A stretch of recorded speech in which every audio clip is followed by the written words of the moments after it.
험한 세상 살면서 내게 시련이 와도 찬양 들으시고 우리 강의 시작합니다.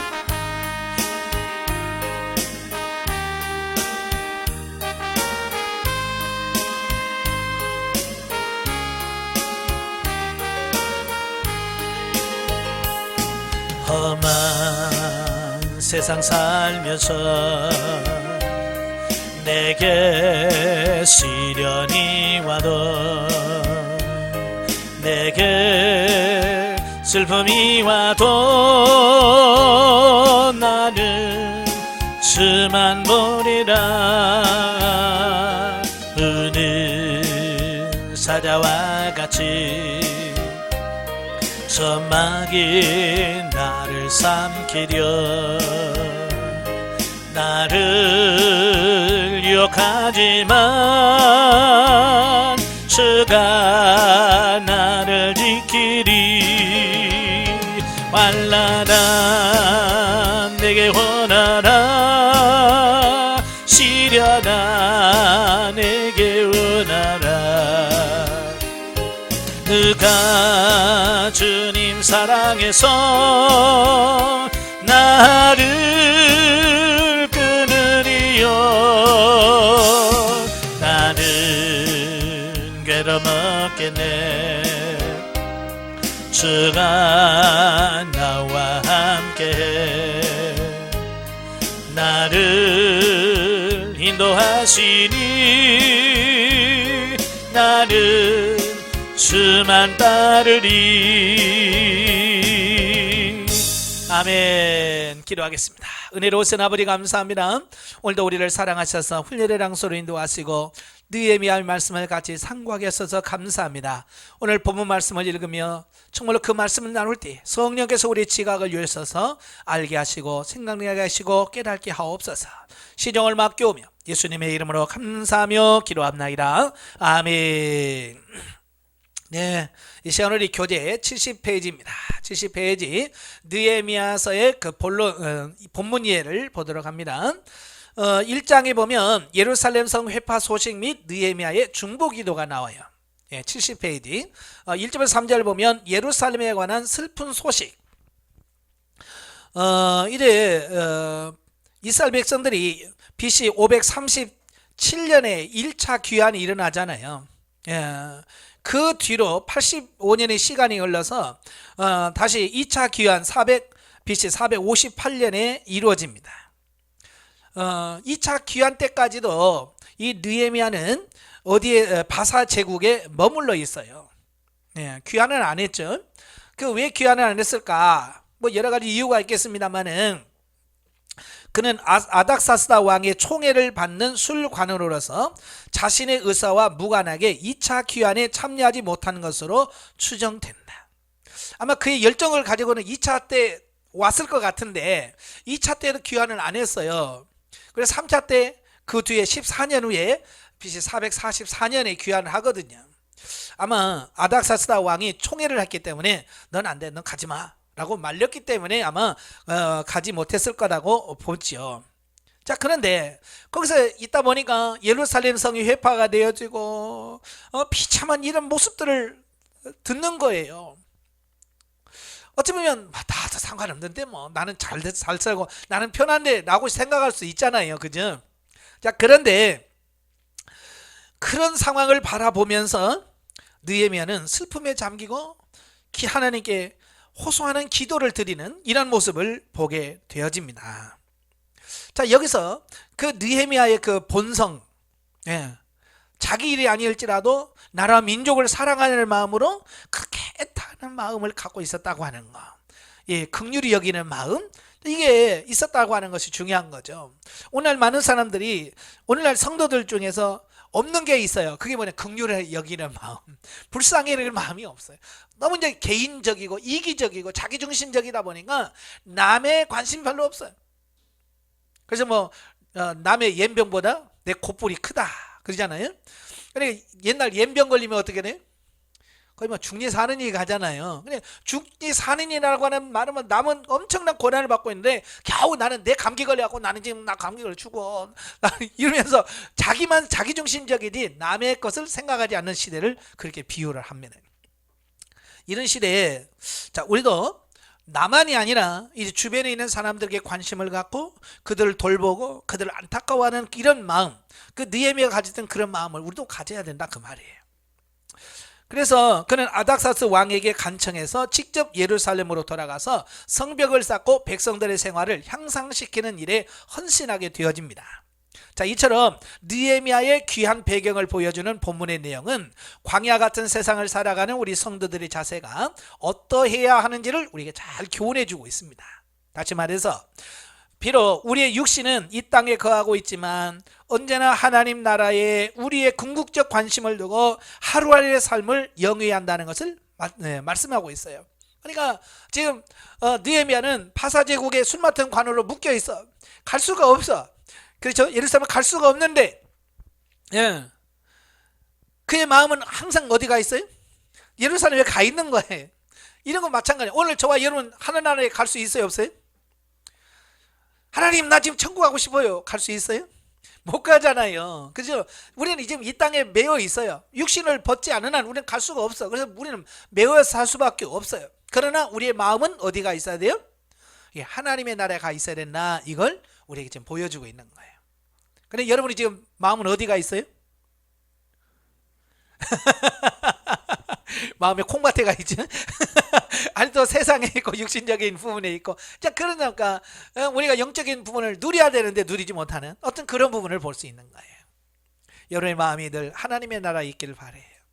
자, 두 번째 단락은 4절부터 11절까지인데요. 그 민족을 위한 느헤미야의 기도. 앞단락에서 예루살렘에 관한 슬픈 소식을 들은 느헤미야는 애통하는 마음으로 하나님 앞에서 금식 기도를 합니다. 참 금식 기도라고 하는 것은 생명 내건 기도잖아요. 사람이 먹는 것만큼 중요한 게 어디 있어요, 그죠? 그 먹는 것을 포기한다고 하는 것은 정말 생명 너걸고 하는 기도를 말해요. 그래서 하나님의 긍휼하심에 대한 찬양이 5절이 있고요. 또 이스라엘에 대한 죄에 대한 고백이 6절 7절, 하나님의 언약에 대한 회고 8절 9절, 주의 백성에 대한 도우심을 간구하는 내용이 10절 11절로 이렇게 되어 있습니다. 자, 우리 한글 성경에 보면 본문에 소개되는 느헤미야의 기도에 대한 하나님의 응답으로 인해 그가 아닥사스다 왕의 술 관원이 된 것처럼 번역이 되어 있어요. 하지만 이것은 사실이 아니며 느헤미야는 이전부터 바사 제국의 주요 관직이라고 할 수 있는 술 관원의 직책을 맡고 있었습니다. 이는 느헤미야를 통해 선민 이스라엘의 역사를 증흥시키려는 하나님의 섭리로 인한 것이다. 그러니까 이것 때문에 간 게 아니라 이미 하나님은 그 일을 하시려고 느헤미야를 술 맡은 관은 아주 고위직에다가 그걸 딱 갖다 놨다라고 하는 사실이에요. 그러니까 하나님께서 그렇게 하길 원하시는 것을 아는 거예요. 우리가 에스더서를 이제 살펴볼 텐데, 에스더도 마찬가지잖아요.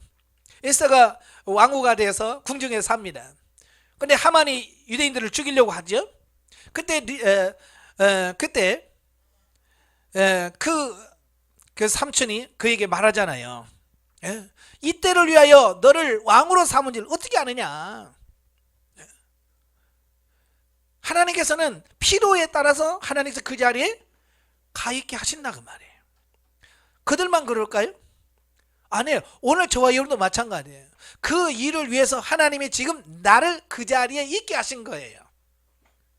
그러니까 그걸 정확하게 인식을 하고, 내가 지금 여기에서 내가 뭘 해야 되는지, 하나님께서 뭘 하기를 원하시는지를 정확하게 인식을 하고 하셔야 돼요. 그래서 오늘 이 순간 주님 내게 원하는 게 뭡니까? 내가 이 자리에서 뭘 하기를 원하십니까? 우리는 뭘 찾고 하냐면 나는 지금 뭐 나이도 먹고 몸도 아프고 내가 할 게 뭐 있어, 나는 아무것도 할 거 없는데 라고 생각하기 쉬워요. 그런데요, 우리에게 뭔가 할 게 남아 있어요. 뭔가가 있어요. 그걸 어떻게 합니까? 안 죽은 것 보면 알아. 내가 맨날 아파서 맨날 골골 아이고 하고 있어도 내가 안 죽고 있어. 그건 뭐냐? 아직 내게 사명이 있다는 얘기예요. 아시겠죠? 내가 뭔가를 하려고 할 게 남아 있기 때문에 하나님께서 지금 내 생명을 취하지 않으시고 남겨둔 거예요. 그걸 알고 하나님 내가 할 일이 뭡니까? 이래야 되는데 그 생각 안 하고 맨날 아이고 죽겠다, 아이고 죽겠다 하면서 그냥 하나님의 그 사명을 감당하지 않고 그냥 현실에 묶여. 이건 아니에요. 여러분들도 변화되길 바래요. 예, 하나님의 사명이 있어요. 내가 지금 이 자리에 있는 이유가 뭘까? 예, 그래서 직장에 다니는 사람은 그냥 돈 벌려고 여기서 있구나, 그게 아니에요. 여기서 뭔가 하나님은 나에게 돈도 벌지만 여기를 통해서 뭔가 하실 일이 있다는 거예요, 분명히. 그러니까 하나님, 나를 이 직장에 보내준 이유가 뭡니까? 그렇게 기도하다 보면 하나님께서 거기서 전도할 대상자를 보내주시고 또 거기서 하나님이 일할 수 있는 그런 부분들을 허락해 주시는, 이런 부분을 깨닫게 되는 거예요. 자, 그래서 이처럼 그 당시 그가 고위 관리였다는 것은 예루살렘의 형편을 전해 듣기에 그가 이미 바사 왕국에 그 있었던 수상궁에 머물렀다는 사실이 뒷받침되는 이런 부분을 보게 되죠. 그래서 본문에 나오는 느헤미야의 기도가 주는 교훈을 보면, 첫째, 느헤미야의 기도는 철저히 언약 사상에 근거한 것으로서 이스라엘 백성을 환난에서 건져내실 수 있는 분은 오직 여호와 하나님뿐이라는 사실에서 비롯된 것이라고 할 수 있다. 그러니까 이건 뭐예요? 내가 할 수 있는 게 아니고 하나님이 하실 수 있습니다, 하나님만이 하실 수 있습니다 라는 고백을 하죠. 그 다음에 두 번째로 하나님의 약속에 근거한 기도로서 가장 확실히 응답할 수 있다. 말씀을 붙들고 기도하는 거예요. 하나님의 약속을 붙들고 기도하는 겁니다. 사람도 그러잖아요. 그냥 해주세요가 아니잖아요. 며칠 전에 나한테 해준다고 약속했잖아요. 그러면 해줄 수밖에 없잖아요. 왜? 약속을 했기 때문에.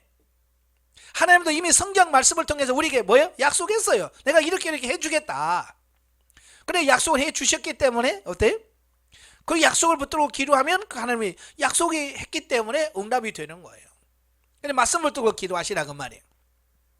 그 다음에 세 번째, 성도들은 하나님께 무엇을 간구할 때 기도의 동지들과 더불어 호소하는 것이 바람직하다. 이게 뭐냐면 혼자 기도하는 것이 아니라 같은 기도의 동역자를 모아서 같이 기도하는 것, 합심 기도라고 하지. 마음을 같이 하는 기도가 중요한 거예요. 예수님도 뭐라고 그랬어요? 두세 사람이 내 이름으로 모여서 한 마음으로 기도하면 내가 응답해 주겠다. 그래서 같은 기도의 동역자를 모아서 같이 기도하는 게 중요한 거예요. 예. 어때요? 여러분, 기도의 동역자가 있어요, 없어요? 없다면 기도하셔야 돼요. 하나님, 나에게 기도의 동역자를 붙여주세요 라고 같이 기도할 수 있는 동역자를 붙여야 돼요. 저도 마찬가지예요. 혼자 기도하려면 나도 힘들어. 목사님, 나도 힘들어. 그러나 한 명이라도 같이 있으면요, 왜 이렇게 힘이 나는지 몰라요. 새벽에 가서 혼자 기도할 때 하고 저희 집사람이 와서 또 뒤에서 같이 기도해 주도 또 다르고, 권사님 와서 기도해 주면 또 다르고요. 예. 같은 장소인데도 같은 시간인데도 같이 모여서 한 목소리로 기도한다는 게 그래서 중요한 거예요. 그래서 여러분도 기도의 동역자가 있기를 바라고, 또 여러분도 누군가의 기도의 동역자가 되어서 그들에게 돕는 사역을 감당할 수 있어야 돼요. 다니엘도 그러잖아요. 다니엘도 술사들 다 죽이라는 명령을 받고 가서 기도를 다 하라고 하잖아요. 그러면서 새 친구들 따로 불러요. 그래서 지금 사정이 이렇게 됐다, 같이 기도하자. 그래서 그의 새 친구들과 같이 한 목소리로 기도하니까 어때요? 하나님의 응답이 빠르잖아요.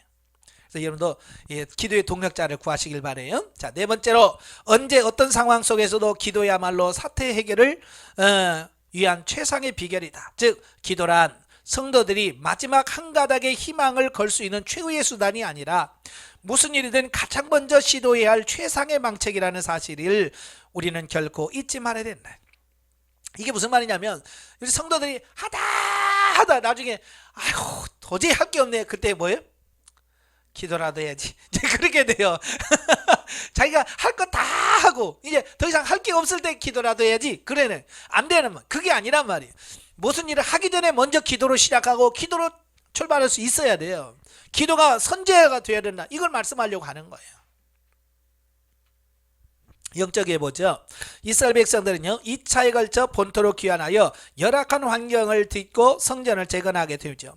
그러나 또다시 그들은 환난을 당하게 되고 예루살렘 성은 무너지고 성벽은 불타버리게 되었다. 성벽의 건축은 원수마귀의 공격을 능히 막아낼 수 있도록 하나님의 전신갑주를 입고 진리로 견고하게 세워져야 할 것을 영적 의미로 말씀해주고 있습니다. 성벽이 있어야 원수의 공격을 막아줄 수 있어요. 근데 이게 없으면 그냥 막 들어오는 거예요. 성벽이 무너졌을 때 적의 공격에 속수무책으로 당할 수밖에 없는 바와 같이 우리가 진리의 말씀으로 견고한 성벽이 구축되지 않으면 육적 생각에 사로잡히고 사단의 공격에 무방비한 상태로 점령하게 된다. 우리도 이 사고와 가치관에서 명확해야 돼요. 내가 이건 할 거야, 안 할 거야, 이건 명확한 게 있어야 되는데 글쎄 그러고 있으면 어때요? 계속 공격하죠. 저도 그래요. 전화로 보면 맨날 뭐 보험 들어라 뭘 들어라 자꾸 옵니다. 그때 명확하게 됐습니다, 나 안 합니다 탁 하면 끊으면 그 다음부터 연락이 안 와요. 근데 얘가 꼭 할 것처럼 내가 글쎄 생각 좀 해보고요. 그러면 또 그 다음날 또 전화, 어떻게 생각해 보셨어요? 또 며칠 후에 또 아이고 어떻게 생각을 많이 해보셨어요? 또 와. 왜? 내가 명확하지 않기 때문에 그 입장에서는 뭐요? 요거 10번 찍으면 넘어올 것 같은데 이제 그렇게 되는 거예요. 내가 빌미를 준 거예요. 그래서 아닌 건 아니라고 딱 말을 해야 그 다음부터는 안 오는 거예요. 이게 성벽이 재건된 사람은 그게 잘 돼. 근데 성벽 재건이 안 된 사람은 늘 흐리멍텅해. 흐리멍텅해서 사람한테도 늘 뒤통수 당하고, 자기가 맺고 끊는 게 없으니까. 근데 그게 마음대로 안 돼. 이게 성벽이 재건되어야 그게 가능한데 그게 안 되니까 그럴 수밖에 없어요. 자, 2장으로 가죠. 아닥사스다 왕의 귀한 허가와 성벽 재건 준비. 1절부터 11절 왕의 성벽 중건 허락과 느헤미야의 귀국. 예루살렘의 비참한 형편을 전해 듣고 먼저 하나님께 간절히 기도한 바 있는 느헤미야는 뒤이어 현실적인 방안을 강구하는 일도 있지 않았습니다. 그리하여 바사의 아닥사스다 왕에게 느헤미야 자신이 예루살렘으로 귀환하여 성벽을 중건할 수 있도록 해달라고 청원을 했습니다. 그러니까 기도만 한 게 아니에요. 기도만 한 것이 아니라 구체적으로 실천할 수 있는 방법을 찾는단 말이에요. 많은 분들은 기도만 해요. 뭐 아무것도 안 하고 기도만 해요. 성경에서 분명히 말씀했죠. 구하라, 찾으라, 문을 두드려라 그랬잖아요. 찾는 자가 찾고요, 두드리는 자에게 열린다고 그랬어요. 그러니까 아무 짓도 안 하고 그냥 가만히 앉아 있으면 안 되는 거예요. 항상 내가 할 일이 따로 있고 하나님이 할 일이 따로 있는 거예요. 그러니까 내 할 일을 하면서 하나님께 기도해야 되는, 내 할 일도 안 하면서 기도만 하면 하나님도 하나님의 역할만 하지 내가 할 부분은 안 한단 말이에요. 그러니까 여러분이 할 일이 뭔지를 정확하게 아셔야 돼요. 이미 아닥사스다 왕의 신임을 얻고 있던 차에 또한 하나님께 대한 기도 응답으로 말미암아 느헤미야는 예루살렘 성벽 중건에 필요한 재료와 호위 병력까지 허락받게 되는데, 다만 일이 끝나면 바사로 다시 올라와야 한다는 전제하에서야 돼. 여기서 중요한 게 뭐냐면, 어떻게 느헤미야가 이렇게 하겠습니다 라고 말할 때 그래 갔다 와 라고 허락했을까? 아까도 말했지만 이건 중대한 일이에요. 술 맡은 관원장은 매우 중요한 거예요. 자기 생명을 맡길 만큼 신임한 사람이에요. 그 사람이 간다는 것은 얼마나 그를 신임을 하고 있는지에 대한 부분을 말씀해 주고 있고, 신임이라고 하는 것은 하루아침에 얻어지는 게 아니에요. 오랜 시간 동안 지켜봄을 통해서 쟤는 확실하구나, 그죠? 저 사람은 믿을만하구나 라고 하는 어떤 확신에 서렸을 때 신임이 가는 거예요. 그러니까 느헤미야가 평소에 왕한테 어떤 삶을 살았는가를 보여줄 수 있는 거예요. 우리가 그러잖아요. 다른 사람에게 돈을 빌릴 때 여러분 어때요? 돈 빌려달라면 잘 빌려줘요, 안 빌려줘요? 여러분 누구한테 돈 좀 빌려줘 그러면 알았어 그럼 빌려줘요? 아니면 글쎄 그래요? 글쎄 하는 사람은 평소에 신임을 못 얻은 사람이에요. 그렇잖아요. 평소에 돈을 빌리면 잘 안 갚어. 그러니까 빌려달라고 해도 있어도 없는데 그러잖아요. 왜? 신임을 못 얻어서. 근데 정말 신임을 얻으면 얼마 필요한데? 없어, 내가 대출해서 줄게. 이게 뭐예요? 내가 그 사람을 신임하기 때문에 내가 대출이라 받아서 내가 해줄게 라고 하는 마음이 있는 거예요. 왜? 그만큼 그것을 믿는다는 얘기잖아요. 그러니까 그 믿는다는 것은 평소에 삶이 중요하다는 얘기. 평소에. 그러니까 부부간에도 평소에 믿으면, 평소에 잘하면 어떤 짓을 해도 믿잖아요. 그래, 나 당신 믿어. 근데 평소에 이게 믿지 못하면 나 안 마셨어. 그래도 뭐 딱 보면 나오는데 뭐 이게 나오잖아. 왜? 신임 믿지를 못하니까 그러는 거예요. 부부간에서 신임이 중요한 거고 또 부모와 자녀와의 관계도 신임이 필요한 거예요. 그건 뭐냐? 내 평소의 삶이 중요하래. 그러니까 너를 왜 나 못 믿어? 그게 아니라 내가 평소에 저렇게 신임을 얻지 못하도록 내가 살았구나. 예. 그래서 우리 자신들을 점검해 보고 그걸 고쳐갈 수 있는 삶이 되셔. 그래야 이게 회복이 되어지거든요. 예. 본문에 느헤미야 기도가 즉시 응답된 것처럼 보일 수 있으나 느헤미야가 예루살렘의 형편을 전해 듣고 기도를 시작한 지 4개월 후에야 아닥사스다 왕이 허락을 받은 겁니다. 아마도 4개월 동안 느헤미야는 쉬지 않고 기도했을 것이다. 우리가 기도하는 사람을 놓치는 게 이런 거예요. 우리는 기도하면 바로 응답되길 바래요. 뭐 도깨비 방망이처럼 금 나와라 뚝딱 하면 뚝 떨어지고 뭐 은 나와라 하면 뚝딱 떨어지는 줄 알아요. 아니에요. 물론 그럴 수 있어요. 그렇지만 대부분에 보면 오랜 기간 동안 기도하면서 그게 응답되어지는 경우가 많아요. 다니엘 기도도 21일 걸리잖아요. 하나님의 응답이 내게 오기까지, 물론 하나님께서 다니엘이 기도하려고 할 때 벌써 응답을 주셨어요. 그죠? 근데 응답을 받고 천사가 있는데 바사왕 제국 막 방해를 하는 거야. 못 오게. 그래서 21일간이나 걸쳐서 오잖아요. 마찬가지예요. 하나님이 여러분의 응답을 해서도 그 응답받는 과정 속에 방해 세력들이 많아서 여러분까지 오기까지 시간이 걸리는 거예요. 그러니까 이걸 끊임없이 기도로서 그게 나에게 오도록 기도하는 것이 우리가 필요하다는 얘기예요. 근데 많은 사람이 인내하지 못해. 오래 기도 못한단 말이에요. 그래서 그 응답을 받지 못하는 경우가 많습니다. 느헤미야도 몇 개월 걸렸다고요? 4개월 걸렸어요. 4개월. 예루살렘 성벽이 무너졌대요. 주여 기도하면서 4개월 걸렸어요. 그 응답이 되기까지. 그러니까 우리가 끈질기게 기도하는 것이 중요하다. 이걸 우리에게 가르쳐주고 있어요. 자, 또한 아닥사스다 왕의 허락은 느헤미야 개인에 대한 호의에서 비롯된 수도 있었지만 궁극적으로 이를 유대 백성들이 팔레스타인에 무사히 귀국함으로써 선민국가를 재건하여 회복시키게 되는 하나님의 의지의 산물이었다. 네, 이건 느헤미야가 잘나서 된 게 아니고 하나님의 계획하심 속에서 하나님의 섭리가 있었기 때문에 왕의 마음을 움직이기 위해서 되는 거지. 우리가 아무리 하고 싶어도요, 하나님이 뜻이 아니면 허락이 안 되더라고요. 예. 한편 본문에서 느헤미야의 귀환 과정의 생략된 채 그동안 이스라엘 백성들을 괴롭히던 대적들이 느헤미야의 출현으로 인해서 근심하는 모습이 언급되고 있습니다. 이는 아닥사스다 왕의 총애를 받는 느헤미야가 예루살렘 성벽을 증건하기에 도착하자 당연히 그들은 위기의식을 느낄 수밖에 없었다라는 겁니다.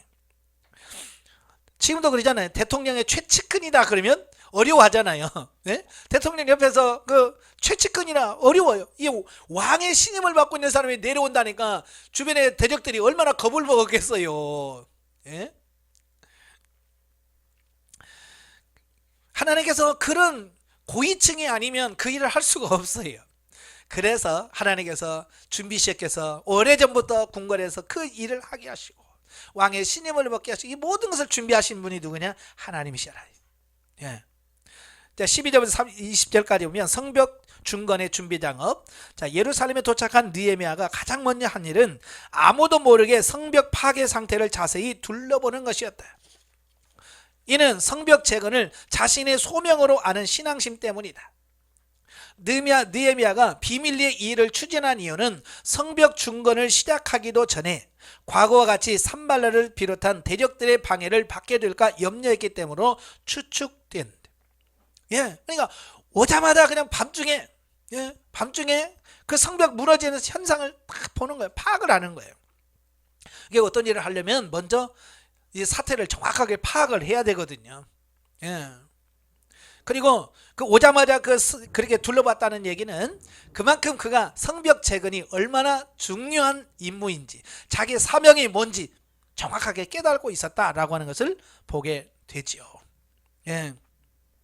그리고 한편 정확한 실태를 파악한 느헤미야가 이어서 할 일은 예루살렘 성벽의 중건 계획을 백성들에게 발표하면서 그들의 적극적인 동참과 일심 합력을 촉구하는 것이었다. 왜냐하면 성벽은 혼자 지을 수 있는 게 아니잖아요. 혼자 쌓을 수 있는 게 아니에요. 혼자 쌓을 수 있다면 그냥 하죠.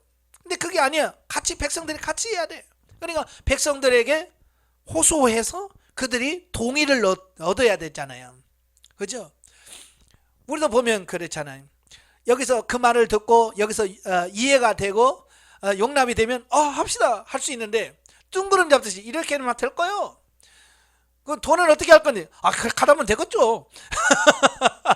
그러면 그걸 누가 가겠어요?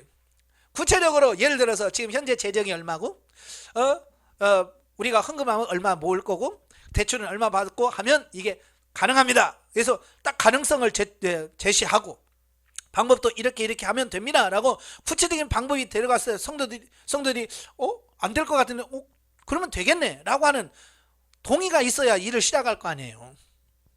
그러니까 그 일을 정확하게 하고 있더라 그 말이에요.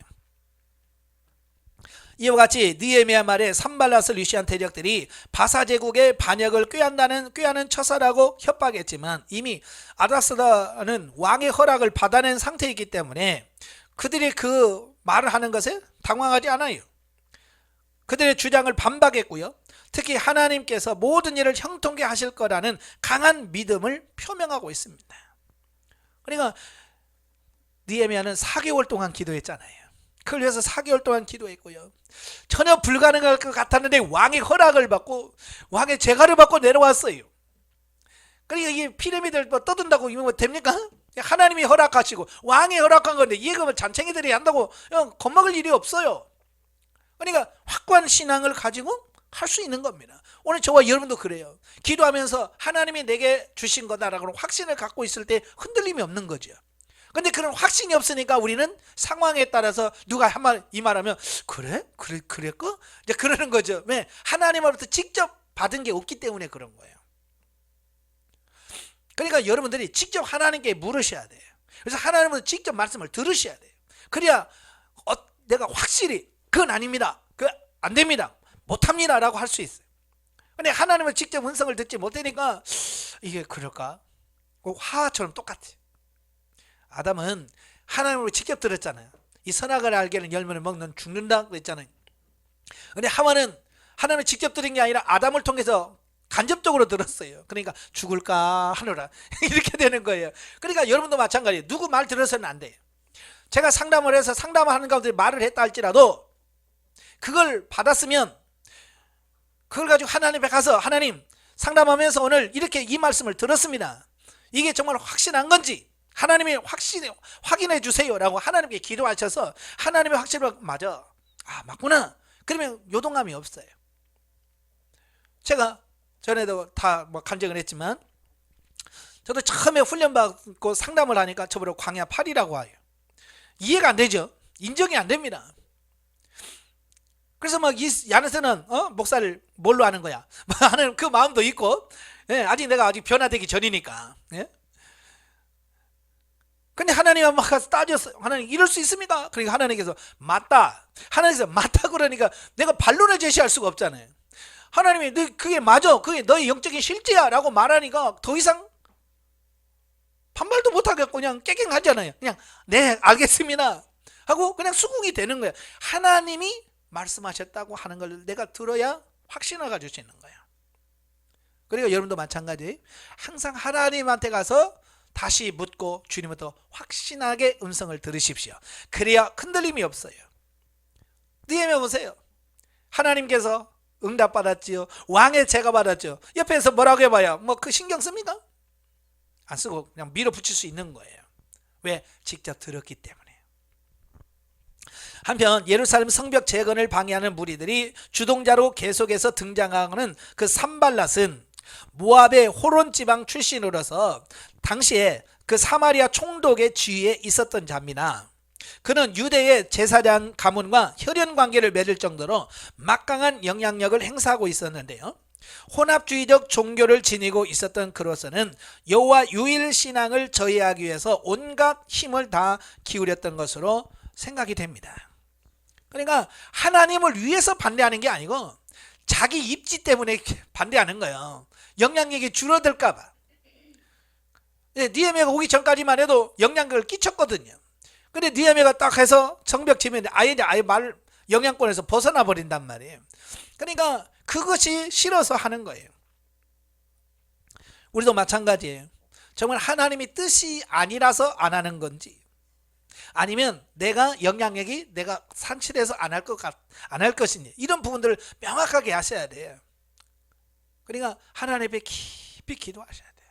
뭘 할 때도 하나님, 내가 이걸 하려고 하는 그 중심이 뭡니까? 내가 하나님 중심입니까? 아니면 내가 잘 먹고 잘 살기 위한, 나를 위한 겁니까? 라고 하는 질문을 들어가셔야 돼요. 왜냐하면 우리가 말로는 하나님을 위하여 라고 말하지만 실상은 자기를 위해서 하는 경우가 많거든요. 목회도 마찬가지. 저도 그래 봤거든요. 하나님, 교회가 부흥되어야 하나님의 영광이 될 거 아닙니까? 말은 그렇게 하는데 사실 교회 커지면 하나님 영광 받기는 그냥 자기만, 목사만 영광 받기 쉽거든요. 예, 그런 거예요. 하나님은 다 알아. 여러분도 뭐 하나님의 영광을 위해서 뭐 큰 집 주세요. 근데 큰 집 주면 하나님 영광 나타납니까? 쥐 편하려고 큰 집 달라는 거 아니에요. 그죠? 우리는 하나님의 영광을 이용해 먹는 거란 말이에요. 하나님 그걸 모를까요? 오늘 가서 한번 해봐요. 하나님, 나 60평짜리 한번 줘봐요. 안 주면 여러분 아직도 안 된 거야. 하나님이, 야, 내가 너 그 속을 모를까봐? 예. 만약에 여러분 준비됐다면 여러분 60평 구할 때 하나님 100평 줍니다. 야, 내가 그렇게 쪼잔하게 60평 주겠냐? 내가 100평 줄게. 그래요. 예, 중심이 확 변한 사람은 그래요. 근데 안 된 사람들은 30평 달라도 안 줘. 왜? 하나님은 중심을 보니까. 그래서 중심이 변화돼야 됩니다. 네. 영적에 보죠. 본문에서 그 예루살렘 성벽을 재건하기 위하여 재건을 받아 귀환한 느헤미야에 대하여 사마리아 사람들의 지도자인 호론 사람 산발락과 아람 사람 도비야가 자신들의 입지 약화를 두려워하여 방해한 내용이 나옵니다. 이것은 성도가 전인적으로 신령한 성전으로 건축하기를 시작하면서 방해하는 요소가 생겨나는 것을 영적인 의미로 보여주고 있습니다. 그러니까 여러분이 영적으로 살려고 하면 꼭 반드시 방해하는 사람이 등장합니다. 예, 그냥 올 것이 왔구나 그러시면 돼요. 예, 근데 그걸 또 사탄이 역사하네 그러면 안 됩니다. 저도 저희 어머니가 꼭 썼던 말이 그거거든요. 꼭 그 교회에서 부흥회하고 은혜 받고 집에 오면 꼭 쏟을 일이 생기잖아요. 꼭 저희 어머니 은혜 받고 오면 우리들 막 애들 막 싸우잖아. 야, 네가 뭐 어쩌고 저쩌고 하면 꼭 저희 어머니가 또 사탄이 역사하는구나. 예, 그렇게 쏟게 만들어. 그러니까 그걸 딱 알면 이게 또 역사하는구나. 에이, 그러든지 말든지 나는 쏟지 않을래. 이거 아는 거 이게 중요한 거예요. 근데 그걸 모르니까 이것들이 딱 그러면서 큰소리 빵 쳐서 은혜 받은 거 다 쏟고 그러잖아요. 알아야 돼요. 우리 육신적인 가치관이 무너지고 새로운 영적인 가치관이 형성되어 가면서 하나님의 나라가 확장되어 온전한 삶을 살아가는 과정에서 방해 요소가 있기 마련이다. 방해가 없으면 이상한 거예요. 방해가 있어야 정상인 거예요. 처리되지 않은 옛사람의 속성은 성령을 따라 영적인 삶을 사는데 방해가 되고, 사단은 역시 교묘하게 우리를 속이고 육신에 머무르도록 하여 영적 성장을 방해합니다. 그러나 우리가 온전히 하나님을 의뢰하고 성령의 인도에 따라 살아간다면 우리에게 넉넉히 감당할 수 있는 능력을 받게 될 것이다. 중심에서 늘 하나님을 사랑하고 하나님의 지도인들을 받으려고 하는 그 중심이 중요합니다. 3장으로 가지요. 3장은 성벽 재건 공사의 공로자들. 1절부터 5절 예루살렘 성벽 재건 중건한 자들. 본장은 예루살렘 성벽 재건에 참여한 자들의 명단을 공사 구역에 따라 아주 자세하게 소개하고 있습니다. 그런데 본서가 성벽 재건의 과정보다 오히려 참여한 자들을 자세하게 소개하고 있는 것은 성벽 재건 작업을 통해 선민국가가 가시적으로 회복되었으며 이 일에 동참한 자들이 복됨을 강조하기 위함이다. 예, 이게 성벽을 재건할 때 누가 무슨 일인지 누가 무슨 다 기록하잖아. 이건 뭘 말합니까? 지금 여러분이 하나님의 일할 때 하나님께서 여러분이 행한 모든 것을 뭐 하고 계신다? 기록하고 계신다는 것을 보여주는 거예요. 예, 그래서 요한계시록에 보면 백보자 심판에 갈 때 보면 그 하나님의 그 심판하는 보좌 앞에 책이 두 가지가 있어요. 하나는 생명책이죠. 생명책에 이름이 기록된 자들만 하나님의 나라에 들어갈 수 있어요. 출석부가 있어야 돼요. 어때요? 여러분이 이름이 생명책에 기록이 되어 있습니까? 예? 예, 왜 웃어요? 예, 아멘 확신을 가지셔야죠. 여러분의 이름이 생명책에 기록이 되어 있어야 구원 받습니다. 예. 이 기록이 없으면 여러분 구원 못 받습니다. 참 우리가 학교 다닐 때 보면 등록금을 다 내고 해야 출석부에 이름이 올라가요. 그래서 이게 출석 체크가 돼요. 근데 학교는 다니면서 등록금을 안 내면 출석 체크를 안 해주더라고.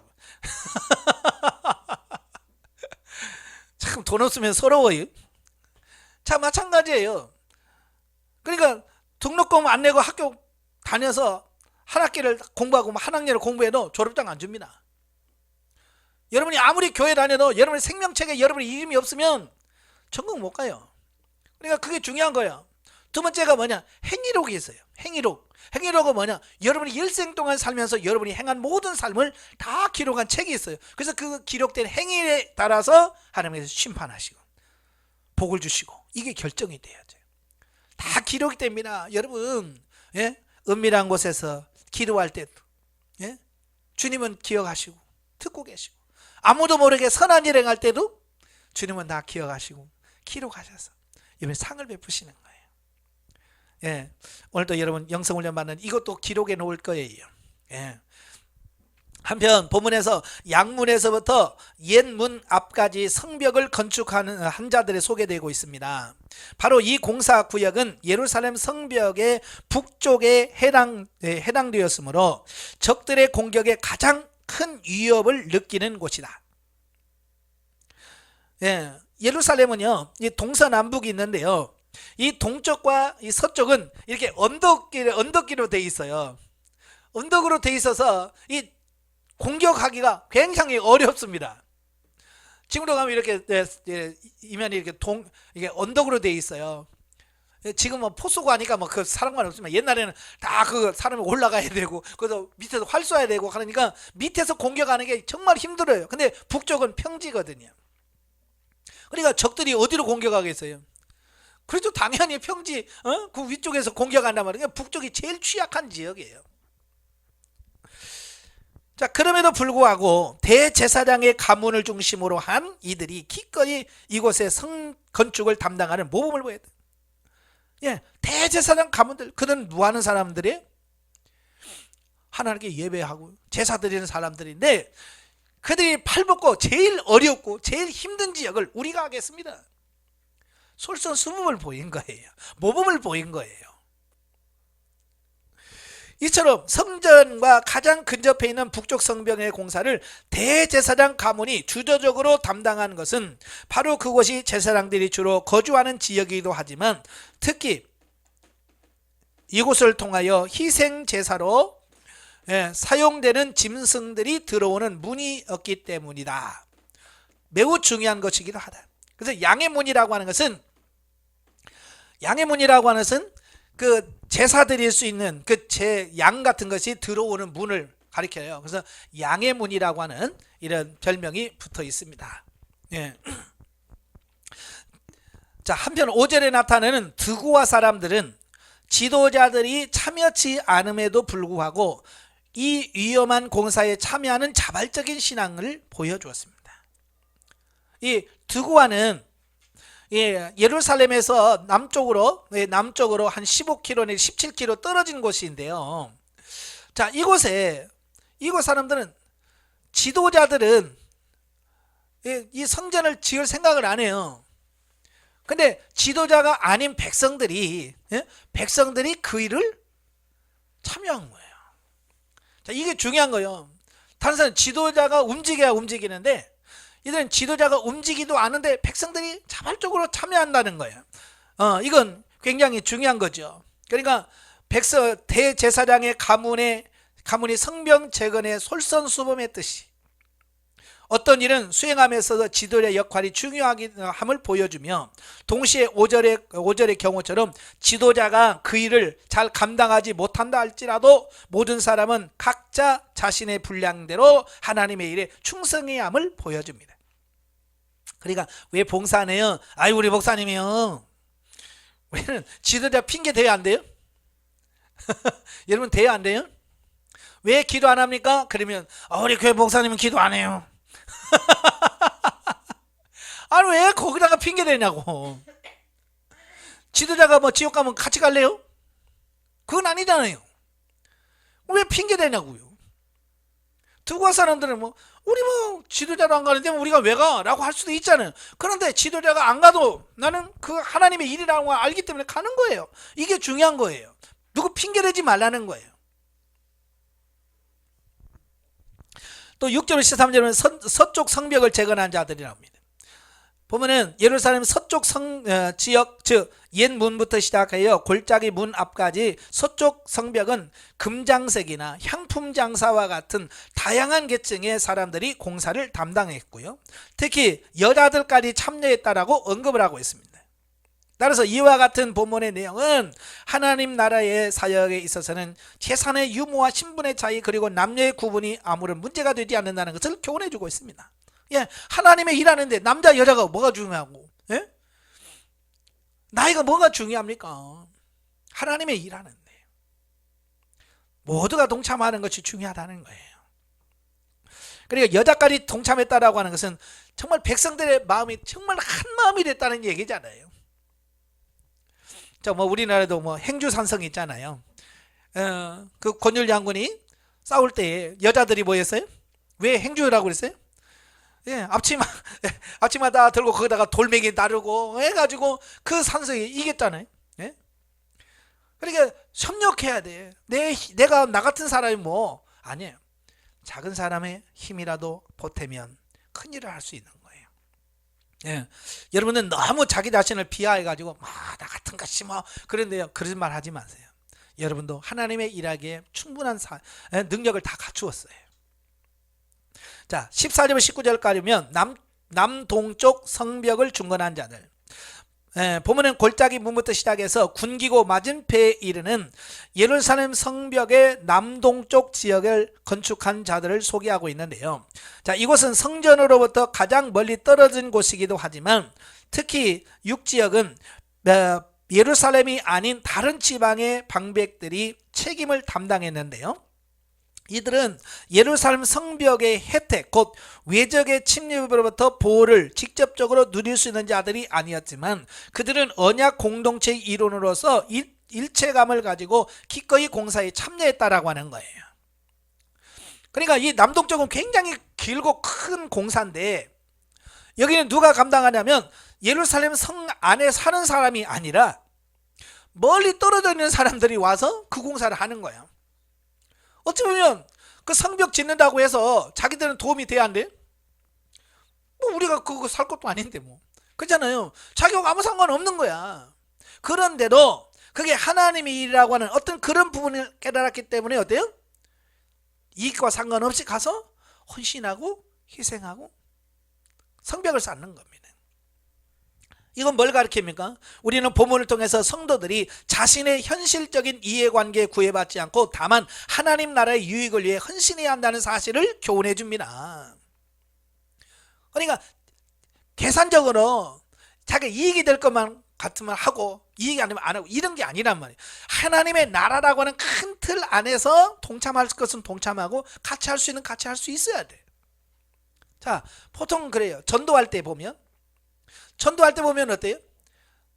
옛날은 다 그랬어요. 옛날은 다 이단이고요. 우리 교회만 정통해요. 그러잖아요. 옆에 있는 교회 이것도 이단이고요. 저것도 이단이고요. 예? 교단 다르다고 이단이라고 그러고. 심지어 전도하면서 전도지 꽂아가면 그거 다 빼고 자기 거 집어넣고. 근데 그러고 다녔어요. 왜? 너무 이기적인 거예요. 자기 중심적인 거예요. 우리 교회만 하나님의 교회입니까? 아니잖아요. 모든 교회가. 그래서 저는 전도하면서 그래요. 가까운 교회 가세요. 예, 예수 그리스도를 믿고 가까운 교회 가세요. 근데 우리 교회와 상관없는 데 가서 전도도 하고. 예, 이 땅에는 모든 교회가 하나님의 교회잖아요. 그렇기 때문에 어떤 너무 이기적이고 자기 교회 중심적으로만 하면 안 된다는 얘기예요. 그래서 전도도 자기 교회에서 멀면 안 해. 왜? 여기서 전도해봐 우리 교회 안 가는데 뭐. 그렇게 속 좁은 사람이 있어서 어떻게 하나님의 일할 수 있겠어요. 좀 대인배가 돼. 큰 그릇 내서 전도해서 옆에 있는 교회 여기 좀 다니세요. 여기가 좋아요. 하고 그 교회로 인도해서 같이 온 이 땅에는 교회가 같이 성장할 수 있게 이렇게 해줘야 되잖아요. 자, 20절 32절까지 보면 동쪽 성벽을 중건한 자들, 본문에는 군기고와 위치한 성 모퉁에서부터 양문까지 이르는 예루살렘 성벽의 동쪽 지역을 건축한 자들이 소개되고 있다. 그런데 지금까지 언급된 공사 구역들 가운데 가장 많은 작업 인원이 투입되는데 그 이유는 동쪽 성벽의 길이가 월등하게 길었던 탓도 있지만 아마 파괴 정도가 다른 곳에 비해서 극심했기 때문으로 추측이 된다. 예. 그러니까 이 동쪽은요, 이 언덕 위에 있기 때문에 이 적들이 쳐들어올 때 굉장히 어려운 지역이에요. 그러니까 바벨론 사람들이 그쪽 벽만 보면 한이 맺혔을 거야. 그죠? 왜? 거기서 너무 힘들었기 때문에.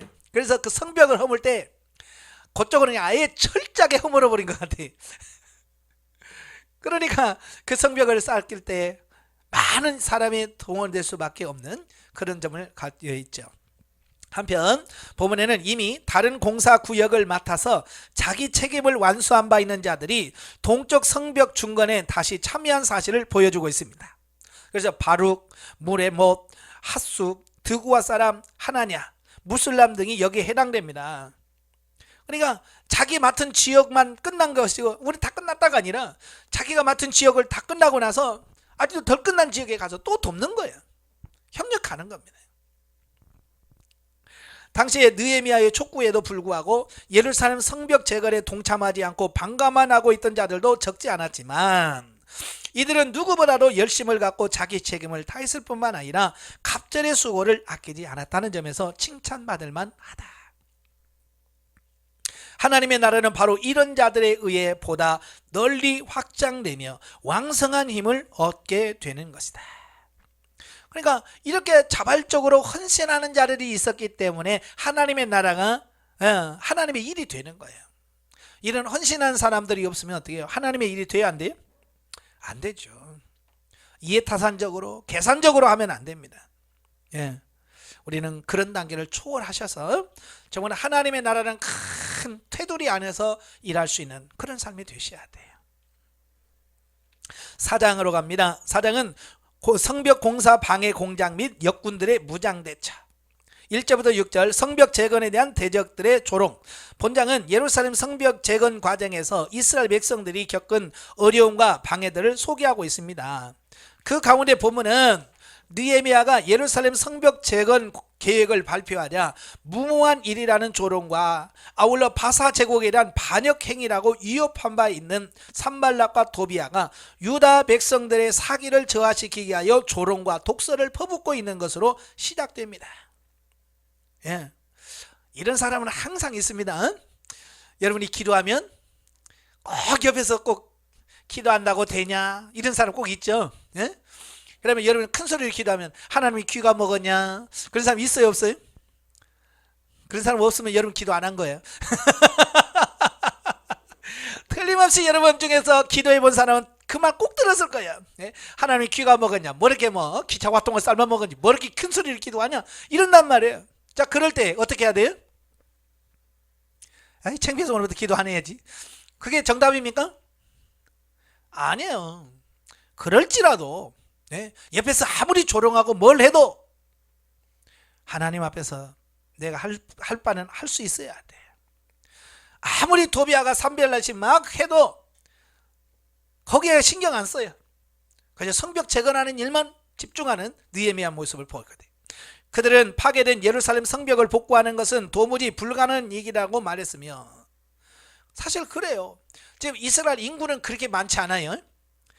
1차로 5만 명 들어와서 살았지만 대부분이 예루살렘에 산 게 아니잖아요. 예루살렘은 산꼭대기에 있어서요 농사도 지었지도 못해요. 대부분이 농사 지을 수 있는 좋은 땅으로 다 가고 예루살렘에 머문 사람들은 극히 소수예요. 그래서 나중에 그 성벽은 다 재건했지만 예루살렘에 사는 사람이 없으니까 어떻게 해요? 자원하는 사람 남고 또 제비 뽑아서 남고, 그만큼 예루살렘 성은요 사람이 없어요. 일할 사람이 없는 거예요. 그러니까 이 도비와 산발라 집안들, 야 니들이 어떻게 그 성 짓겠냐? 사람도 적어요. 그 다음에 완전히 회파된 상태가 너무 크기 때문에 그걸 다시 한다는 게 어려운 거예요. 그러니까 그들은 조롱할 수밖에 없지요. 뿐만 아니라 설령 성벽을 건축한다고 할지라도 여우가 올라가도 금세 무너질 거라고 비웃음을 하고 심리적인 방해 공작을 핍니다. 이러한 조롱과 독설에 대처하기 위해서 느헤미야는 하나님께 기도합니다. 참 이게 중요한 거예요. 심리전에 말려 들어가지 않는 것이 중요하거든요. 이 마귀들은요 이 마음을 자꾸 해서 마음에서 낙심을 하게 만들어요. 그래서 포기하게 만들거든요. 근데 그 낙심을 방지할 수 있는 길이 뭐냐? 기도하는 거예요. 느헤미야는 그 말을 들을 때마다 하나님의 기도하면 하나님이 듣지요, 아시지요 라고 해서 그는 그 기도를 들으면서 그걸 하나님께 올려드리는 거예요. 여러분도 마찬가지. 누가 옆에서 조롱하고 그럴 때 하나님 귀가 있어서 들으시죠? 하나님이 알아서 처리해 주세요. 이렇게 하나님께 말 맡겨드리고 갈 수 있는 그런 부분이 필요한 거예요. 산발락과 도비아의 욕이 도리어 자신들에게 돌아가서 이방인의 노략거리가 되게 해달라고 간구합니다. 이처럼 느헤미야는 인간의 위협과 조롱에 동요하지 않고 역사의 주관자이신 하나님께 이를 심판해달라고 요구하는 신앙을 가졌습니다. 쉽게 말하면 이런 거예요. 하나님께 일러 바치는 거예요. 기도로. 그래 여러분이 가서 해결하려면 안 돼요. 그죠? 교회에서 여러분이 억울하게 어떤 일을 당했을 때 우리가 실수하는 게 뭐냐면 팔 걷고 이거 내가 해결해야지, 그런 게 이게 문제가 돼요. 더 커져요. 그래서 그럴 때는 억울하지만 하나님이 알아서 해주세요. 그러면 정말 하나님이 알아서 다 해주셔. 근데 하나님을 못 믿잖아요. 하나님 가만히 있어봐요. 내가 오늘 가서 내가 확 뒤집어야지 그러고 하니까 문제가 더 커지는 거예요. 여러분이 나서지 말아야 하나님이 나서서 하나님의 일을 하셔요. 한편 본문은 대적들의 위협과 조롱에도 불구하고 예루살렘 성벽의 재건 공사가 계속 진행되어 드디어 원래의 절반 높이로 성벽 전체가 서로 연결되었음을 보여줍니다. 아마 이러한 성과를 거둘 수 있었던 것은 느헤미야가 하나님께 기도한 후에 백성들을 격려하여 대적들의 위협과 조롱에 동요됨이 없이 공사에 전력하도록 만들었기 때문으로 생각된다. 그래서 지도자가 다른 데 마음 뺏기지 않고 오직 그 일만 할 수 있도록 다 커버해 주는 거야. 이게 중요한 거거든요. 7절부터 14절까지 보면 대적들의 위협에 대한 이스라엘의 대책. 보면은 심리전에 실패한 대적들의 방해와 위협이 더욱 거세게 가해지는 모습을 보여주고 있습니다. 즉 자신들의 조롱과 독설에도 불구하고 예루살렘 성벽의 재건 공사가 급속히 진행되고 있음을 알게 된 대적들은 이번에는 무력을 동원해서라도 공사를 방해하려는 계획을 세웁니다. 그러니까 말로 해도 안 되니까 이제는 힘으로서 이제 그걸 막으려고 하는 거예요. 이건 뭐냐면 이 방해 강도가 점점 세지는 것을 말합니다. 이건 뭘 의미하냐? 저와 여러분이 영성훈련을 받다 보면 그 훈련의 강도, 고난의 강도가 점점 세질까요? 약해질까요? 당연히 그렇습니다. 우리는 약해질 거라고 생각하는데 아니요, 더 세집니다. 제가 전에도 말씀드렸죠. 초등학교 1학년 책보다 2학년 책이 어렵고요, 2학년 책보다 3학년 책이 어렵고요, 초등학교 책이 아무리 어려워도 중학생 책만 못해요. 그러니까 갈수록 어때요? 어려워지는 거예요. 이게 당연한 거예요. 그런데 걱정하지 말 것은 뭐냐면 내가 그 단계에 가서 그거 가면 할 수 있는 거예요. 내가 그 가면 할 수 있는 것들이에요. 마찬가지로 여러분이 뭐 고난이 세진다니까 막 겁먹어가지고 아이고 그러면 차라리 안 받는 게 낫겠다, 그런 IQ 50도 안 되는 이런 생각을 하시는데 절대 그러지 마세요. 환경이 어려워도 여러분이 넉넉히 감당할 수 있는 능력이 되니까 그건 아무 문제가 안 되는 거예요. 문제는 뭐냐? 내가 감당할 수 있는 능력이 없을 때 문제가 오면 내가 감당이 안 되니까 어떻게 할 수가 없어. 근데 하나님은 감당할 수 있는 능력까지 주시니까 걱정할 필요 없다. 하나님이 승리케 하신다. 예. 그런데다가 유다 백성들 중 일부마저도 성벽 재건을 마무리 짓기 어려울 것이라는 비관적 생각을 품게 됨으로써 어려움은 더욱 가중되었다. 그러니까 이게 문제예요. 외부에서 자꾸 방해하니까 내부적으로 동요하는 사람이 한둘 늘어나는 거예요. 아이고 그래 우리가 어떻게 이걸 못하지 하면서 스스로 또 자기들한테 또 투덜대는 사람이 또 나타나게 돼 있어요. 하지만 바로 이와 같은 상황 속에서도 느헤미야는 다시 한번 하나님께 기도한 후에 실제적으로 백성들을 무장시킨 채 성벽 공사를 추진해 나갑니다. 절대 밀리지 않는 거예요. 끝까지 하는 거예요.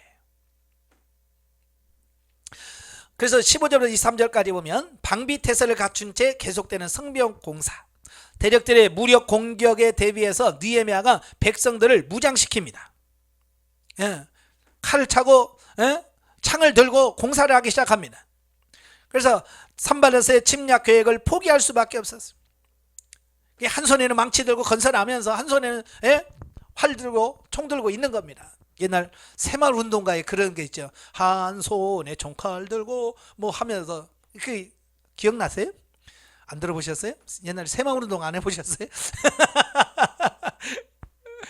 마치 그런 것처럼 한 손에는 망치 들고 건설을 해요. 근데 한 손에는 칼을 들고 지킨단 말이에요.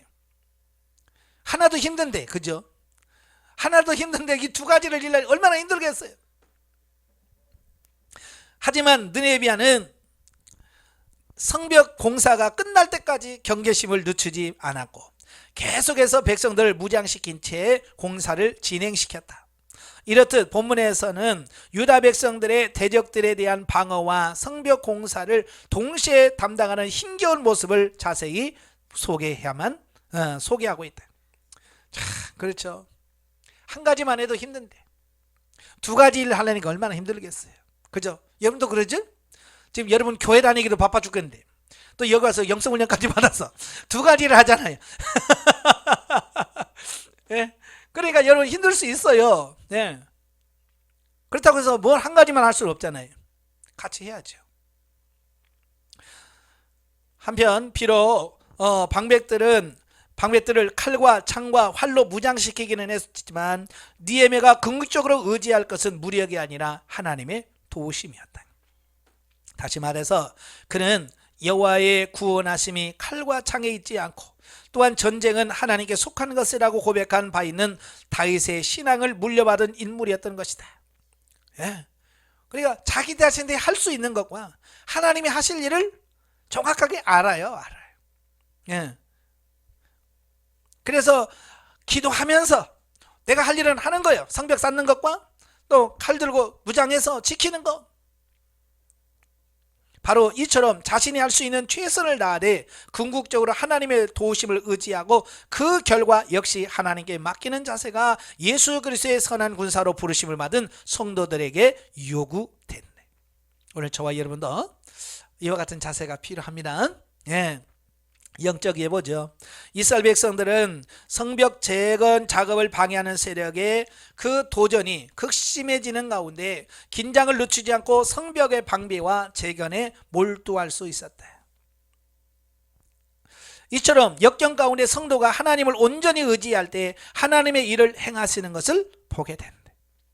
자, 이것은 예전에 이스라엘 백성들의 모습과 달라요. 이전에는요 좀만 힘들면 뭐예요? 아직 때가 아닌가 봐요. 그리고 안 하잖아요. 성전 짓다가 방해 가니까 아유 아직 아닌가 보. 그리고 안 하잖아요. 그래서 성전 어떻게 해서 완성을 했어요. 그래서 성전을 짓고 나서 성벽을 또 재건하려고 하니까 또 방해하니까 또 아닌가 봐요 하고 지금까지 또 안 했었잖아요. 근데 지금은 어때요? 그렇게 방해 공작이 심하고 뭘 해도 아직 아닌가 봐요 안 하잖아요. 예, 그 일을 하잖아요. 이게 성장하면 그렇게 달라지는 거예요. 예. 여러분도 더 성장하면 지금보다도 훨씬 더 하나님과 친밀한 교제 가운데서 이 영적인 일이 잘 감당되어질 겁니다. 아시겠죠? 자, 성도가 세상을 사는 동안 산발락과 같은 세력의 공격이 수없이 반복된다.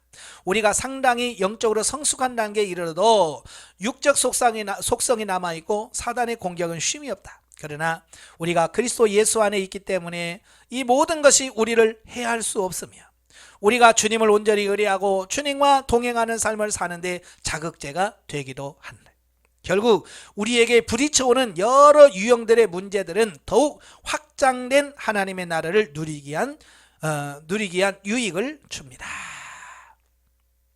아멘. 그러니까 고난이라고 하지만 사실은 결국 그 고난이 나로 하여금 더 영적으로 성장케 하고 하나님의 나라를 누릴 수 있게 하는 원인이 되는 거예요. 제가 누차 말씀드렸지만 그 양 무리 중에는 염소가 있습니다. 일부러 염소를 놔둬요. 왜냐? 염소의 특징이 뭐예요? 들이받는 거죠. 그러니까 염소는 가만히 있으면 그 꼴을 못 봐. 가서 받아야 돼. 그러니까 겨울이 되면 양들이 추우니까 전부 다 이렇게 하고 가만히 있는 거야. 안 움직이는 거야. 안 움직이면 감기도 병 나거든요. 그러면 그 가만히 있는 꼴을 염소가 못 보는 거야. 가서 들이받는 거야. 그러니까 양의 입장에서는 저거 염소 저거 왜 드러나가지고 왜 이렇게 힘들게 하는 거야. 근데 이제 염소가 슬슬 가면 양들이 어떻게 하겠어요? 움직여야지. 왜 쟤는 받아.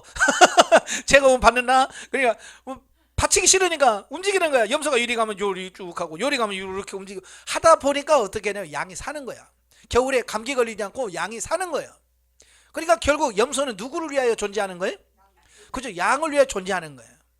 마찬가지로 여러분에 있는 고난들이 있잖아요. 힘든 부분들이 아니 왜 저런 거 있어? 근데 그게 우리를 위해서 하나님께서 허락하신 부분이라면 양무리 속에 염소를 놔두는 것과 같은 이치라는 말이에요. 아시겠죠? 예. 자, 5장으로 가죠. 자, 성벽 공사의 내부적 난관 및 해결.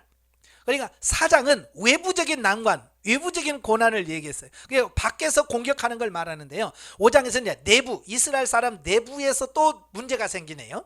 예. 1절부터 5절이면 생활고에 따른 백성들의 불평. 예루살렘 성벽을 중건하는 과정에서 직면한 외부 대적들의 방해에 관한 언급은 앞장의 내용과는 달리 본장은 유대 백성들 내부에서 발생한 문제점들에 대한 언급입니다. 즉 성벽 공사가 어느 정도 진척에 대해서 외부로부터 침입 가능성이 줄어들자 그동안 잠재되어 있던 내부적 갈등이 표출되기 시작합니다. 예. 그 중에서 본문에서 가장 크게 두각된 게 뭐냐면 부자들의 착취로 말미암아 야기된 백성들의 불평을 소개하고 있습니다. 당시 유대 백성들은요 계속되는 이주민으로 인한 인구 증가와 자꾸 백성들은 들어와요. 사람들은 늘어나죠. 근데 흉년이 들었습니다. 먹을 것이 없죠. 그래서 지극히 많은 사람이 식량난에 지금 시달리고 있습니다. 그런 중에서도 세금은 내야 되죠. 세금은 내야 되고, 그러니까 돈은 없지. 세금은 내야 되지. 그러니까 어떡하겠어요? 여러분 할 수 있는 방법 뭐겠어요? 돈 빌려야지. 부자들에 가서 돈 좀 빌려주세요. 근데 이 부자들이 그냥 돈 빌려주는 부자가 있어요, 없어요? 없어요. 이자를 아주 비싸게 받는단 말이야. 요즘은 달러 이자를 받는 거예요. 그렇지 않아도 지금 어려워서 여러분 돈 많은 사람이 돈 빌립니까? 요즘은 돈 많은 사람이 돈을 빌려요. 이제 사업을 크게 하려고 이제 그렇지만 보통 보면 없는 사람이 돈을 빌리잖아요. 얼마나 어려면 돈을 빌리겠어요. 근데 거기다가 막 고리를 붙여요. 그래서 그걸 감당하기 위해서 집과 토지를 정당 잡히고 심지어는 자녀들을 노예로 팔아넘기는 비극마저도 발생되고 있어요. 그러니까 돈을 빌려서 갚지 못하면 그 집에다 자식을 노예로 팔고 딸을 노예로 팔고 이런단 말이에요. 이거 얼마나 가슴 아파요. 그죠? 여러분 돈이 없어서 딸을 누구 집에 식모살이 보낸다고 할 때 어때요? 여러분 마음이 편해요? 찢어지죠. 더군다나 지금 뭐 하고 있어요? 성벽 재건하고 있잖아요. 성벽 재건하면서 오늘 하루 일해서 일당 받아가지고 먹고 사는 사람이 지금 그것도 포기하고 성벽 재건 생각을 일하는 거예요. 그러니까 수입이 떨어져 버린 거예요. 수입이 없어요. 그나마 먹고 살 수 있는 것마저 지금 성벽 재건하니라고 없어요. 그러니까 어때요? 더 빌릴 수밖에 없지요. 그렇잖아요. 일당 받아서 먹고 사는 사람은 그 일당이 없으니까 예? 자꾸 돈을 더 빌릴 수밖에 없지요. 그래서 부자들은 계속 고리로 받아서 돈이 늘고 가난한 사람은 점점 더 힘들어지는 거예요. 그러니까 이 가난한 사람들이 불평이 생기는 거예요. 예?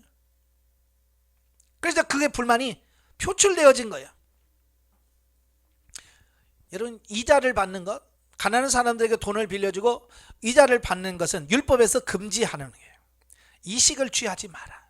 이자 주고 거기서 받아서 고리로 받아서 돈 받지 말라는 겁니다. 따라서 도탄에 빠지게 된 백성들은 급기야 불평과 원망의 말을 공공연하게 쏟아낼 수밖에 없었고, 그러한 상태로 방치해 둘 경우에 유다 사회의 공동체 자체가 붕괴되는 심각한 위기를 맞습니다. 예. 이 빈부 격차에서 오는 이건 굉장히 커요. 예. 부자들과 있는 사람과 없는 사람들에서 오는 그 갈등은요, 역사 이래로 계속 진행이 됩니다. 중세나 이런 데로 보면 민중들이 봉기를 하죠. 왜 그래요?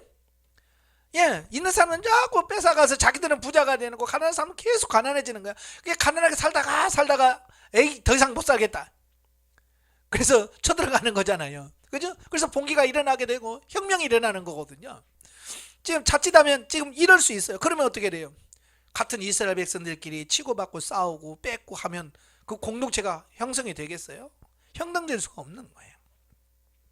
그래서 느헤미야가 그걸 딱 알아듣고 나서 백성들의 원망에 대한 해결책을 합니다. 이게 지도자가 해야 할 일이에요. 문제를 딱 파악하고 나서 그걸 해결해 주는 거예요. 그래서 백성들의 고통과 불평을 해소하기 위한 느헤미야의 노력인데요. 도탄에 빠진 백성들의 생활 형편을 파악하고, 더구나 그것이 부자들과 상류 사람들의 착취로 말미암아 가증되고 있다는 사실을 알게 된 느헤미야는 그 처사를 엄히 책망하면서 절대로 이자를 받지 말고 도리어 채무의 일부를 면제해 주도록 지시합니다. 예, 이자 받지 마라. 그리고 차라리 돈 없는 사람이 돈을 빌려서 그걸 면제해 주라. 그냥 돈을 빌린 게 아니고 그냥 도와줬다라고 해라. 그래서 삭감을 해주라고 하는 거예요. 이와 같이 느헤미야의 책망과 지시에 아무도 이의를 제지 못하고 순종의 뜻을 표시할 수밖에 없었다. 이거 쉽지 않거든요. 돈 포기하라. 여러분 같은 포기하겠어요? 예를 들어서 누구한테 1억 빌려줬어요. 근데 그 집이 못 준다고 발 뻗고 비벼. 그러면 여러분께서 어떻게 하겠어요? 그래, 어떤 걸로 하자. 그게 쉽겠어요, 어렵겠어요? 이거 참 어려워요. 쉽지 않아요. 저도 목사인데도요, 이거 쉽지 않더라고요. 예. 그런데도 이들은 뭐요? 그 느헤미야의 한마디에 부자들과 있는 사람은 일률적으로 오케이, 그렇게 하겠습니다 라고 허락을 하고 따라주는 거예요. 자, 그렇게 할 수밖에 없는 이유가 뭐냐? 아마도 느헤미야 자신이 바사 제국에서 이방인의 손에 팔린 동족들을 속량시켜서 팔레스티나로 데려오기 위해서 재물을 아끼지 않은 사실이 있었기 때문으로 해석이 됩니다. 거기 8절에 보면 느헤미야가 3차로 귀환을 하는데요, 귀환할 때에 자기만 오지 아니하고 그 바벨론에 가서 돈이 없어서 팔려서 그 바벨론 사람들이 종살이하고 있는 그 동족들이 있는 거예요. 얼마나 불쌍해요. 그러니까 자기 재산을 팔아서 그 사람들을 돈을 주고 그들을 사는 거예요. 자기 동족들을 사서 그들을 데리고 온 거예요. 그걸 백성들이 다 아는 거예요. 또 한편 백성들의 원망을 듣고 느헤미야가 이렇듯 즉각적으로 해결에 나선 것은 그 문제의 심각성 때문이었다. 즉 BC 586년 국가를 이룬 후 포로 귀환을 통해 이제 새로이 민족적 위상을 회복하고 성전 재건과 성벽 재건 등을 통해 가시적 국가 건설을 시도하는 시점에 또다시 동족의 압제에 시달리게 되는 것은 포로 귀환의 의미를 원칙적으로 상실케 하는 행위로 이 문제는 결코 늦출 수 없는 시급한 것임을 느헤미야는 알았다는 거예요. 그러니까 이스라엘 백성들이 돌아와서 건설하려고 하는 나라는 하나님의 나라예요. 그죠? 하나님의 나라는 뭐예요? 서로 사랑하면서 하나님의 그 사랑의 그 하나님의 공의와 이걸 실천하는 나라가, 이게 그 나라를 지금 꿈꾸려고 그걸 하려고 하는 거잖아요. 그런데 지금 있는 사람들은 착취하고 없는 사람은 그것 때문에 더 고통나고, 그러면 그 나라하고는 전혀 상관이 없죠. 예. 그러니까 느헤미야는 이건 큰 충격을 받은 거야. 이게 어떻게 그럴 수가 있지. 그래서 그 문제를 푸는 겁니다. 자, 14절 19절에 보면 총독으로서 느헤미야의 의로, 압달락에서 부자들을 책망하기 위해서 잠시 자신의 모범적인 행위에 대하여 언급한 바 있는 느헤미야는 이제 본문에서 자신이 유대 총독으로 12년 동안 재임하면서 어떤 태도로 생활했는지를 서술하고 있습니다. 첫째, 그는 총독으로서 정당하게 받을 수 있는 녹을 전혀 취하지 않았고, 당시의 관리들은 자기 관할지의 주민들로부터 세금을 거두어 그 일부를 자신의 몫으로 취했으나 느헤미야는 동족들에게 경제적인 부담을 주지 않기 위해 총독의 녹을 포기한 것이다. 쉽게 말하면 자기가 받는 월급을 포기한 거예요. 그때 당시 총독은 어떤 사람이냐면 그 백성들에게 세금을 걷습니다. 세금을 걸어서 정부에다가 얼마는 내고 얼마는 자기가 갚는 그런 게 세법이에요. 예, 그러니까 백성들에게 많이 걷어가지고 정부에는 조금만 내고 자기가 많이 받으면 부자가 되는 거예요. 그때 당시 총독은 다 그렇게 했어요. 근데 느헤미야는 총독으로 12년 있는 동안에 자기는 월급을 받지 않았다는 거예요. 그만큼 백성들에게 뭐예요? 착취하지 않았다는 것을 말하고 있는 거예요. 그리고 두 번째, 그는 백성들을 착취하고 학대한 이전의 총독들과는 달리 하나님을 경외하는 자로서 그와 같은 불의를 결코 범치 않았으며 도리어 자신이 소유한 재물을 아낌없이 나누어 주기를 힘썼다라는 겁니다. 예, 아까도 말한 것처럼 돈을 주고 동족을 사서 자유하게 하고, 예. 셋째로, 그는 예루살렘 성벽을 재건하기 위해 온갖 수고를 아끼지 않았는데 자기 휘하의 사람들을 총동원하여 재건 공사에 전심전력했다라는 거예요. 예. 국가 공무원들 다 동원해 가지고요, 그 성벽 재건안에 다 투입한 거예요. 자기가 뭘 누리려고 하는 게 아니라는 거예요. 한편 느헤미야가 이와 같이 자신의 삶을 상기시키고 있는 것은 스스로 얼마나 관대하고 선한 총독이었는지를 자랑하기 위해서가 아니라 부자들의 착취 행위를 엄히 책망한 바 있는 자신이 먼저 생활의 모범을 보였다는 사실을 강조하기 위해서다. 그러니까 이건 자랑하기 위해서가 아니라 자기가 이렇게 살았다고 하는 것을 드러냄을 통해서 같이 우리도 이렇게 살자, 그 이야기를 하고 있는 거예요. 아마 여러분도 그렇잖아요. 정치하는 사람들이 모범을 보이면서 이렇게 합시다 라고 하면 백성들은 따라갑니다.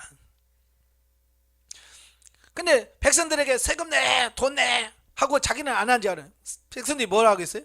쥐는 안 하면서 왜 우리 보는 하라고 그래? 안 합니다. 이게 중요한 거예요. 교회에서도 보면 그래요. 교회에서도 목회자 자신이 헌금을 내면서, 많이 내면서 헌금합시다 그러면 성도들이 헌금을 합니다. 근데 목회자가 헌금 안 하면서 성도들이 헌금을 안 하면 성도들이 헌금을 안 해요. 참 그게 중요한 거예요. 그래서 모범을 보이는 것이 그게 중요한 거예요. 예? 바로 이 느헤미야는 그 모범을 보인 거예요. 뭐 그도 총독으로 하려면 돈이 얼마나 들어가겠어요. 그죠? 근데 월급을 받아야 뭘 하잖아요. 그런데도 그걸 포기하고 자기 재산을 투자하고 거기다 쏟아 부어서 하나님의 일하는 그 모습을 보니까 백성들이 안 따를 리가 없잖아요. 여러분도 마찬가지예요. 집에서 뭘 하든 먼저 모범을 보이는 것이 중요한 거예요. 모범을 보여야 자녀들이 그것을 보고 따라오게 돼 있어요. 예, 그러니까 자녀들은 말을 듣는 것이 아니라 삶을 봅니다. 저도 목회하면서 그래요. 성도들이 목사의 설교를 듣는 게 아니에요. 목회자의 삶을 보는 겁니다.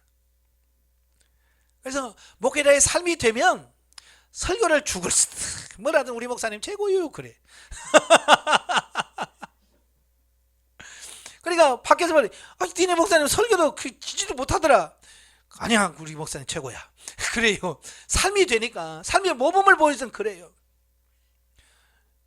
그런데 설교를 기가 막히게 잘하는 삶의 모범을 안 보이면 다른 사람들이, 야, 니네 목사님 설교 짱이더라. 그러면 우리 목사님 설교만 좋아. 설교만 좋다고 그래. 왜? 본을 안 보여주니까 그러는 거예요. 그래서 본을 보여주는 게 제일 중요한 거예요. 여러분이요, 어머니로 아버지로서 자녀들에게 무슨 말을 할 때 자녀들이 받아들일 수 있는 것은 뭐예요? 본을 보였을 때예요. 부모가 그런 거죠. 자식들을 불러다 놓고, 이놈아 담배 피지 마, 이놈아 너 술 먹지 마. 자기는 먹으면서 그러니까 자식들이 무슨 생각을 했어요? 자기도 못 끊으면서 왜 나보고 끊으라고 그래? 이런단 말이에요. 그러니까 그 말빨이 안 서는 거예요. 말빨이 안 서. 근데 아버지가, 봤지? 나 술 끊었다. 너도 술 끊어. 그러면 자식들이, 어유 우리 아버지 대단하네. 그래서 따라 하는 거예요. 이게 내가 하면서 하는 게 그만큼 중요한 거예요. 예. 그래서 삶이 가장 위대한 설교다라는 말이 있어요. 말이 중요한 게 아니라 삶이 가장 위대한 설교라는 거예요. 이게 삶으로 보여주는 거 중요한 거예요. 느헤미야가 자기가 그렇게 살잖아요. 예? 그래서 살면서 백성들에게 이렇게 하자. 그러니까 백성들이 아무도 나는 반대요. 못 하잖아요. 왜? 살고 있으니까. 사랑하면서 사랑합시다. 그러면 말을 못 해요. 예, 합니다. 헌금하면서 헌금합시다. 그러면 예, 합니다. 왜? 하면서 하니까. 그래, 하지 않으면서 하니까 문제가 생기는 거예요. 여러분도 모범을 보일 수 있기를 바랍니다. 예, 영적이에 보죠. 본문의 내용의 전체적인 흐름은 성벽을 재건하는 동안 내부에 번진 사회적 불의에 대한 느헤미야의 개혁과 그 결과에 대한 내용을 다루고 있습니다. 즉 성벽 재건에 오랜 시간이 소요되다 보니 공사에 참여했던 일용직 노동자들이 경제적인 어려움을 당하기 시작합니다. 이러한 소식을 들은 느헤미야는 율법이 정한 바 형제에게 높은 이자를 받는 행위를 그치도록 하나님의 정의를 왜곡시켰던 지도자들을 엄중하게 질책을 합니다. 본문에 보여주는 이러한 내우외환의 상황은 우리가 진리의 말씀대로 살지 못하도록 사단의 공격과 내적 문제로 인하여 겪게 되는 갈등을 영적 의미로 보여주고 있습니다. 그러니까 여러분들 영성훈련을 통해서 영적으로 세워져 가면 이런 내적으로 외적으로 이런 여러 유혹이라든지 이런 문제들이 있을 수밖에 없고, 그걸 우리가 어떻게 극복해 가야 된다는 것을 보여주고 있습니다. 문제가 있다고 느헤미야가 진짜 내가 돈 벌려고 하는 거냐? 나 오늘부터 안 해. 만약에 느헤미야가 그랬다고 한다면 어떻게 되겠어? 이게 하다 말하면 이게 뭐 의미가 없잖아요. 여러분도 마찬가지야. 영성훈련 받다가 여러분도 고난도 있을 수 있고요, 여러 가지 유혹도 있을 수 있고요. 중간에 포기하면, 여러분 성벽 쌓다가 중간에 그만두면 그거 뭐가 돼요? 그거 한 것이 다 수포가 되잖아요. 그래서 중간에 포기하지 말고 끝까지 달려가시는 여러분이 되시기를 바랍니다. 기도하겠습니다. 은혜로우신 아버지 감사합니다. 오늘 느헤미야서를 통해서 참으로 성벽을 건축한다는 게 결코 쉬운 일은 아닙니다. 내적으로 외적으로 많은 시련이 있었지만 느헤미야가 기도하면서 모든 문제를 극복하며 나갔던 것처럼 오늘 우리들도 이 훈련을 받고 영적으로 세워져 가는 과정 속에 여러 가지 힘든 부분이 있고 어려운 부분이 있을지라도 넉넉히 이겨가는 우리 모든 삶이 될 수 있도록 성령님 도와주시옵소서. 예수님의 이름으로 감사하며 기도합나이다. 아멘. 하나님 경드립니다.